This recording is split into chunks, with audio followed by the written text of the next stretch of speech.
Rejection Sensitive Dysphoria, or RSD. It is a steaming pile of poop.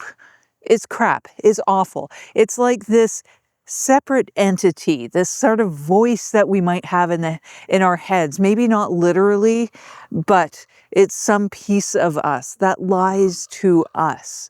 It can even lie to us in the moment while things are happening. We might have this RSD there that is saying, you know, these people are rejecting you, this situation's rejecting you, but you're also knowing in the moment that this thing is not telling the truth. It's lying. But it doesn't stop it at all either. And it's so strong. That's the thing that a lot of people don't understand, is how strong this thing actually is. Now, that defying logic part of this thing, that's what makes this so hard. It'll be something that I get RSD for that I didn't even want in the first place. It's not even something that would make sense for my life. I might have even told myself in advance, you don't want this. It doesn't work for you. Like, the thing I'm thinking about is this job once that I had to audition for. So I was auditioning for it. I knew that these people didn't want the kind of format that I was doing. I didn't feel any rejection about that. It actually made perfect sense. But where this job was didn't make sense for me to go to it. It cost me so much money in gas and other expenses that I only made $5. And all in, it would have been about 4 hours of work between the actual job itself and the driving. So it made no sense for $5, which is what I would have earned in the end approximately.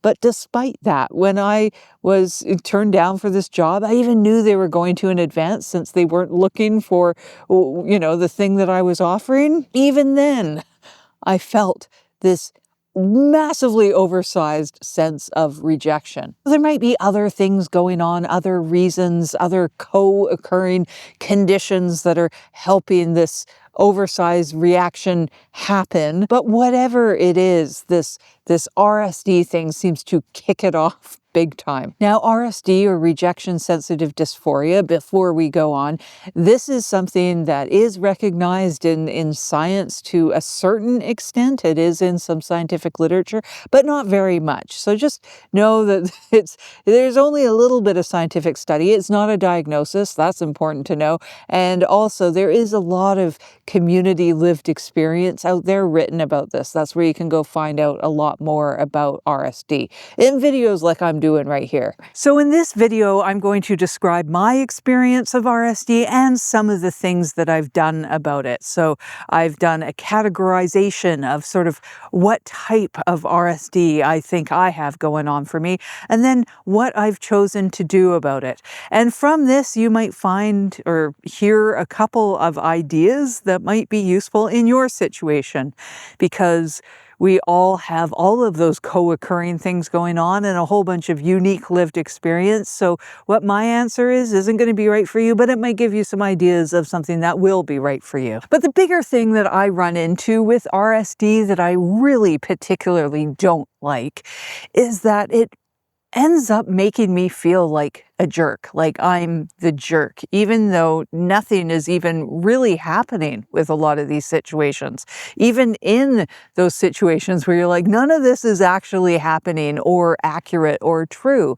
And that's because in the cases of RSD, where it's kind of like this personal thing, it's a people-oriented thing version of RSD, where you think you're being rejected by a person or a group of people, is that's a personal thing. It's external, right? Your RSD is telling you those people are rejecting you. They are paying attention to you.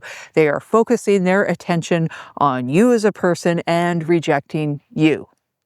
Now, if that was true, which you even know that's not true, but say it was, that's a very kind of self-involved thing to think, right? They are rejecting me. You're placing it on them, and you're thinking everybody is focused on you when they're not. And so that is kind of self-involved, right? That's kind of like a narcissistic trait. if you actually did think that, but you don't. And so the RSD is placing this thing on you that's not even true. And that's what I find so frustrating about it, because it makes me kind of feel like a jerk. And so I'm walking around there blaming myself and kind of beating myself up for this thing. And I'm like, no, but I knew that even in the moment that wasn't the case. And that's what I really dislike about RSD. It's like it doesn't believe me. I'm telling it, no, I don't think that. I don't feel that way. Nobody's paying attention to me. They aren't at all. So stop not believing me, RSD. But that's the thing, right? Is like, I don't believe RSD either. And I would like it to just go away. So what am I doing about this thing? How do we even act when we have this voice telling us things that aren't true? And I guess neither of us are believing each other. So RSD is kind of this third-party voice that we have to deal with, something kind of talking at us or looking at us from afar and telling us these stories that aren't true, and we don't believe it, and it doesn't seem to believe us when we tell it to stop. So what do we do in these situations with these kind of automated responses we have to deal with in the moment? So one of the things that I do is I separate RSD into a couple different categories. And that is these personal situations, the ones where it might be perceived that a person or a group of people is rejecting you from a situation, and more impersonal ones. That might be something like this that I'm doing right now on a video on YouTube, is the low views could be perceived as a rejection. But I'm still here doing it, so what's up with that? All right, so then you've categorized your RSD into kind of more personal things. This is like the birthday thing for me. If nobody knew when my birthday was, then I couldn't be rejected about it. I could, start making these choices of in this personal category of RSD that I have, what are the things that don't really matter if I kind of opt out of, versus what things should I keep because I still need some element of social in my life in some places, perhaps. So it can help you make decisions on that. Whereas all the impersonal ones, you can start looking at those and go like, which ones do I need? Which ones are work? Which ones are professional?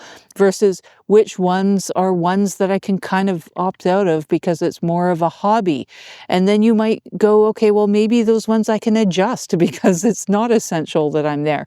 So I'm able to take this thing, like for me, it was an audition for community theater.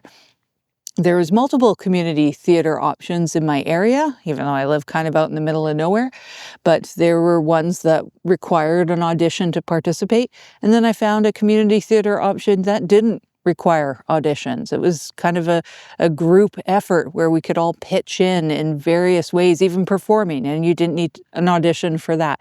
So you might sort of look at the parts that you can adjust and still kind of get what you need to get some enjoyment out of this thing, and reduce the areas where you can be rejected, which is kind of what our next thing is about here. And now just a reminder, like this stuff isn't going to work for everyone. You're going to have to work out exactly what does work for your life after you've identified these areas where you experience RSD, and figure out, what are the things that you can drop and what are the things that you need to keep.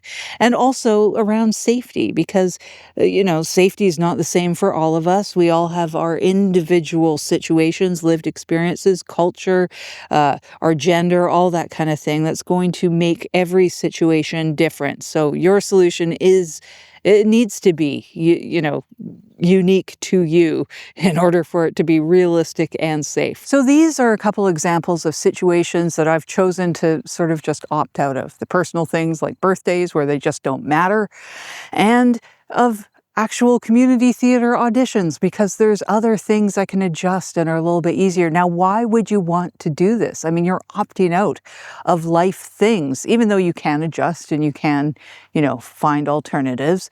But it's because I'm saving that energy. Like I know these things because I've done the analysis could potentially lead to large RSD reactions. And those are super expensive, right? You only get so many of them in life even, right? So they can really affect you for a long period of time, and you might not be able to really have that much control over them, unfortunately.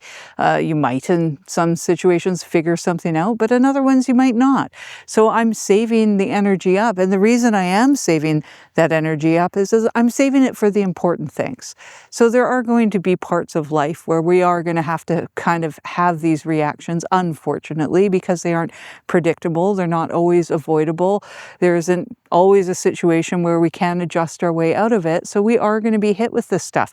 And it allows me, it gives me more energy in advance to be able to, survive or exist through the ones that I'll have to encounter, which are oftentimes the ones that are work, right? So it might involve our work. I had to go to an audition, for example, to get a job. But me not having these other potentially damaging RSD reactions because I've adjusted my life accordingly allows me to go to that audition and get through it.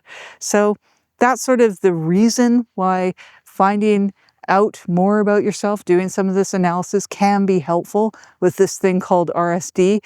And I think it's always going to be a little bit of a jerk in our lives. And there are other ways to help with our regulation, to help with sort of the process, to make it a little bit easier overall for these situations that we can't avoid, or maybe we don't want to because the thing is so great that we want to go do and it's just involved with it.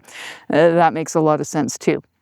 But I find that making these adjustments in my life has been quite helpful. So hopefully that will help you in some regard. I also do, speaking of regulation, have a nervous system regulation library up on my website now. It's brand new. It's completely open. It's ungated. You can just go check it out.